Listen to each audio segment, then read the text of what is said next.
प्राचीन भारत को उसके अपार धन संपदा और ग्रेट एजुकेशन सिस्टम के लिए जाना जाता है। लेकिन पहले इस्लामिक इन्वेडर ने, फिर ब्रिटिश ने भारतीय धन और एजुकेशन दोनों को डिस्ट्रॉय कर दिया। इंडिया को सबसे पुरानी मानव सभ्यता के लिए जाना जाता है। काशी शहर उसका सबसे बड़ा एग्जाम्पल है। एंशिएंट टाइम में इंडिया हायर लर्निंग का सेंटर था, जहां पर विदेशों से भी बच्चे पढ़ने आते थे। एंशिएंट टाइम में भारत में चाणक्य, आर्यभट्ट, आदि गुरु शंकराचार्य, बराहमिहिर जैसे कई ब्रिलियंट माइंड थे, जिन्होंने मैथमेटिक्स, एस्ट्रोलॉजी, एस्ट्रोनॉमी और साइंस के क्षेत्र में काफी योगदान दिया। आज की दुनिया में एंशिएंट इंडिया का कंट्रीब्यूशन लोगों को पता नहीं। उनको लगता है कि सभी इन्वेंशन वेस्टर्न कंट्री द्वारा किए गए हैं। भारत के महान गुरुओं और ऋषि ने अपने विचारों को शास्त्रों में लिखा, जिससे आने वाली जनरेशन को लर्निंग और प्रॉस्पेरिटी में हेल्प मिल सके। एंशिएंट इंडिया में भारत के पास नालंदा, तक्षशिला, विक्रमशिला और सोमापुर जैसी कई ग्रेट यूनिवर्सिटी थी, जहाँ पर देश विदेश के हजारों छात्र पढ़ते। इन सभी यूनिवर्सिटी में बुक का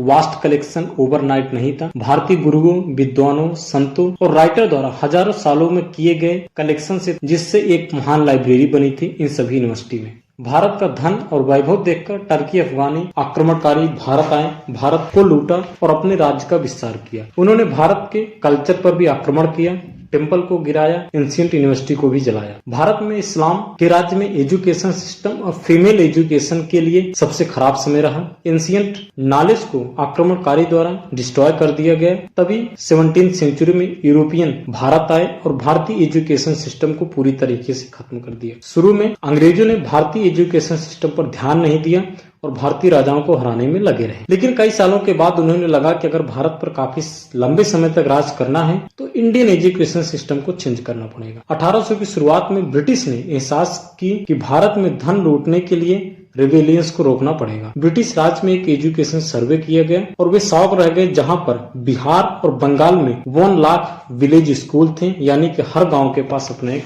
स्कूल था।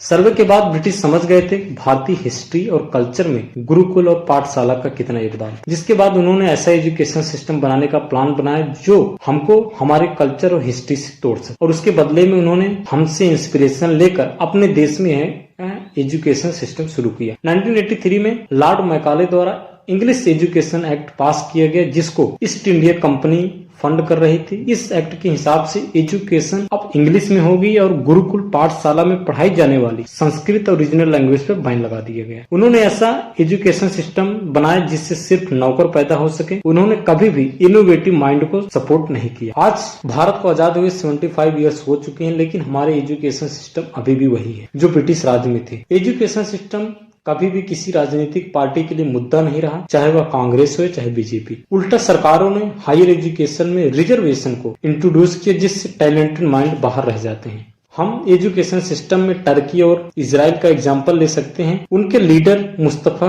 कमाल अतातुर्क और डेविड बैन सेरियन ने अपने देश के एजुकेशन सिस्टम को बॉटम से टॉप पर ले गए। आज भारत देश से निकलकर हजारों छात्र विदेश की यूनिवर्सिटी में पढ़कर दुनिया के टॉप यूनिवर्सिटी में सीईओ बन बैठे हैं, और ये सभी ग्रेट माइंड भारत देश की प्रोग्रेस में साथ देते तो आज भारत विश्व गुरु हो। इन्वेडर ने हमारे एजुकेशन सिस्टम को डिस्ट्रॉय, लेकिन अभी भी हमारे पास समय है कि हम एक स्ट्रॉन्ग एजुकेशन सिस्टम अडॉप्ट कर सकें, जो ब्रिलियंट माइंड को सपोर्ट कर सके और जो एक सब्जेक्ट को प्रायोरिटी दे सके, जो इस दुनिया को और आसान बना सके। कमेंट सेक्शन में जरूर बताएं कि आप कहां से हैं और एजुकेशन सिस्टम कैसा है वहां का, और कितने खुश हैं आप भारत के और उस रीजनल एजुकेशन सिस्टम को लेकर।